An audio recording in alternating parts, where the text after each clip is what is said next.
الشيطان الرجيم من ذا الذي يقرض الله قرضا حسنا فيضاعفه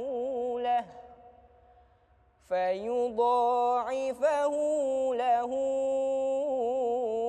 أضعافا كثيرة والله يقبض ويبسط وإليه ترجعون.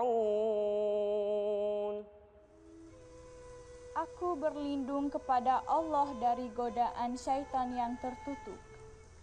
Barang siapa yang mau memberi pinjaman kepada Allah, pinjaman yang baik menafkahkan hartanya di jalan Allah, maka Allah akan memperlipat gandakan pembayaran kepadanya dengan lipat ganda yang banyak, dan Allah menyempitkan dan melapangkan rezeki, dan kepadanya lah kamu dikembalikan.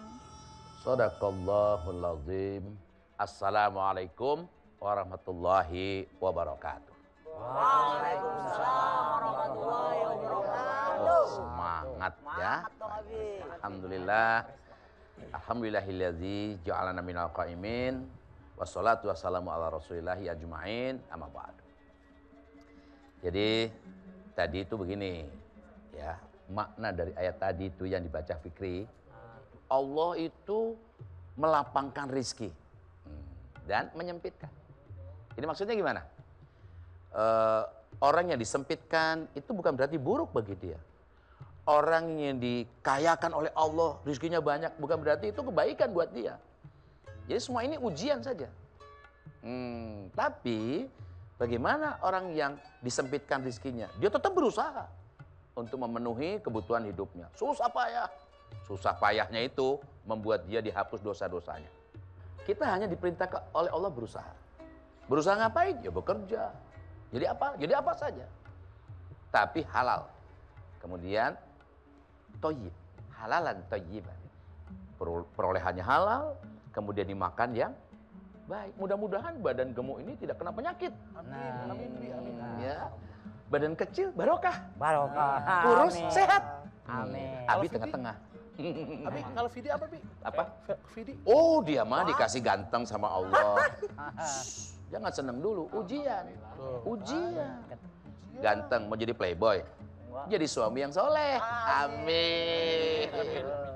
Kalau diberi apa ya, rezeki berupa tubuh, badan yang mungkin nggak enak dipandang, insya Allah terima. Alhamdulillah ya Allah. Sabar. Sabar. Karena istrimu nanti sangat cantik di sana. Istrimu bahagia, kamu bahagia. Abi, memang ada saya. ini ya. Ntar dulu, ada yang mau nanya nih. Berarti memang ada bagian-bagiannya ya? Ada bagian-bagiannya. Wajah aja beda-beda, tapi ujungnya semua itu takwa. Jadi inna akramakum indallahi atqakum, gitu kan. Nah, kalau kita melihat orang miskin, orang kaya, itu bukan orang miskin jelek, orang kaya baik, orang miskin buruk. Ya? Orang kaya mobilnya, ya Allah. Kalau turun dari mobil apa? Pegang punggungnya, dingin. Mobilnya ber-AC. Orang miskin, dipegang punggungnya, seret. Kenapa? Basah bajunya. Kenapa? Keringetan. Yang mana? Nah, nunjuknya ke sono atuh, yang 3 ke sini. Nah, jangan sombong jadi orang berikut ganteng. Nah, lu kan ganteng kan? Sama ndak usah nunjuk-nunjuk. Iya. Paham? Iya, paham, Bi. Alhamdulillah. Jadi, kita harus bersyukur. Diberi rezeki yang cukup. Ya, jadi artinya Allah tuh mencukupkan saja. Ada orang yang kaya, kurang terus. Mobil 1 pengen 2. Kemudian punya jam 1 pengen 4. Pakai semuanya. Norak kan? Punya gelang 1 pengen apa? Mau nanya apa lagi? Saya mau obos mau nanya, Bi. Nah, mengapa ada orang yang berusaha itu ada yang menjadi kaya gitu, Bi, dan ada juga yang tetap segitu-gitu gitu, Bi. Itu kenapa, Bi? Oh, Itu bagaimana kamu tuh? Iya, enggak kaya, enggak jadi miskin gitu. Oh, kirain jadi tetap aja. dia berusaha tetap nggak kaya-kaya gitu. Ya karena Allah sudah mencukupkan rizki kepada masing-masing. Justru kalau orang ini sabar, dia itu ke surga dengan bekerjanya itu. bekerja dan berusahanya itu. Allah tidak menilai kekayaanmu, tapi menilai bagaimana kamu bekerja. Ikhlas, ikhlas. Benar? Nah, harus benar dan ikhlas gitu. Berusaha jadi pedagang misalnya. Dagang minuman ringan, apalagi bulan puasa, dagang kolak. Bukan dagang takjil. Takjil dijual, bukan. Takjil itu segera berbuka. Pakai apa? Pakai kolak. Siapa yang jualan? Oh, bos. Yang bikin? Yang bikin? Aki. Yang makan? Saya. Pidi. Pikir gimana? Dikasih, Fik. Liatin aja. Nah, sama Mang Iman ya. Sama siapa lagi tadi? Mang Farhan, Bang Amin, ya. Insya Allah ini para wanita di samping kita ini juga bikin masakan. Untuk apa? Dijual misalnya ya. Atau orang mendapat surprise. Dia nggak kerja, dia nggak ngapa-ngapain, dapat warisan. Nah, itu rizki. Tapi dia nggak dapat pahala. Kenapa? Dia nggak kerja. Dia cuma dapat warisan. Ingin dapat pahala, sodako, infak, pergi umroh, pergi haji, sunatan massal, ke masjid, infak, sodako, dan sebagainya. Itu. Waduh, kalau kehidupan kita dalam aturan Islam yang secara kafah, tidak ada orang miskin. Karena negara juga peduli kepada orang-orang yang kekurangan. Dan negara pun peduli kepada orang yang kaya. Oh, ini terlalu kaya, diambil sebagian hartanya. Senang orang yang diambil hartanya. Alhamdulillah, hartaku diambil untuk infak sodako. Kenapa? Orang takwa tuh. Yang miskin pun nerima. Artinya apa? Oh, barokah ini. Orang bersodako, kita nerima sodakonya. Nah, ini apa? Mansana sunatan hasanatan fa'amila biha bla bla bla bla.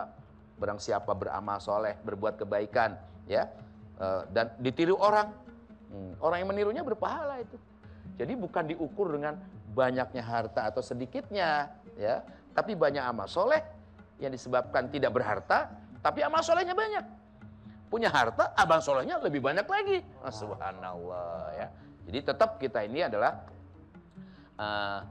oleh Allah diarahkan, ya, supaya apa? Supaya menjadi orang yang bertakwa. Bagaimana? Orang takwa itu antara lain apa? Wal amal bitanzil. Beramal berdasarkan yang diperintah Allah. Wajib, sunnah, mubah, makruh, haram. Kayaknya kita ini sudah melakukan kewajiban apa? Ngaji. Apalagi kewajiban? Bekerja.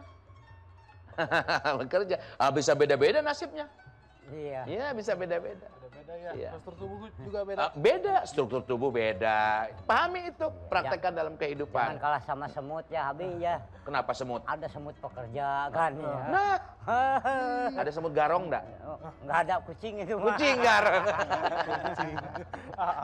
Semutnya berubah jadi kucing gitu ya. Aki ada-ada aja. Alhamdulillah ini kita mengaji ya, senang. Nah, mengaji ini apa? Majelis ilmu. Orang yang berada di majelis ilmu, dia akan mendapatkan rizki. Rizki yang pertama didapat dari Allah, apa yang paling besar? Akal. Wah, itu rizki yang paling besar. Sebab dengan akalnya itu kita akan berusaha. Ya, maksiat atau taat. Maka istilahnya al-qiyadah fikriyah, kepemimpinan berpikir. Nah, jadi kita berbuat ini berdasarkan pikiran. Kalau pikiran kita matre itu apa ya? Hubud dunya, harta, tahta, wanita. Pikirannya kalau nggak wanita, harta, dan tahta. Gimana pengen dapat harta? Caranya maksiat. Pengen dapat wanita? Macarin, dipacarin. Ya? Pengen dapat kekuasaan? Fitnah sana sini, kan begitu. Tapi kalau pikirnya ibadah, apa saja bisa ke surga dengan wanita, nikahi dia. Bisa ke surga dengan harta, carinya halal, dapatnya diinfak sedekah. Kekuasaan, mensejahterakan rakyatnya. Barakallah. Ya, kan? Oh bos, nggak usah menyesal, tubuhnya besar, itu kan kaya. Diberi kelebihan oleh Allah ya. Baik, kalau gitu selanjutnya nanti Abi mau lihat siapa di antara kalian yang bekerja keras.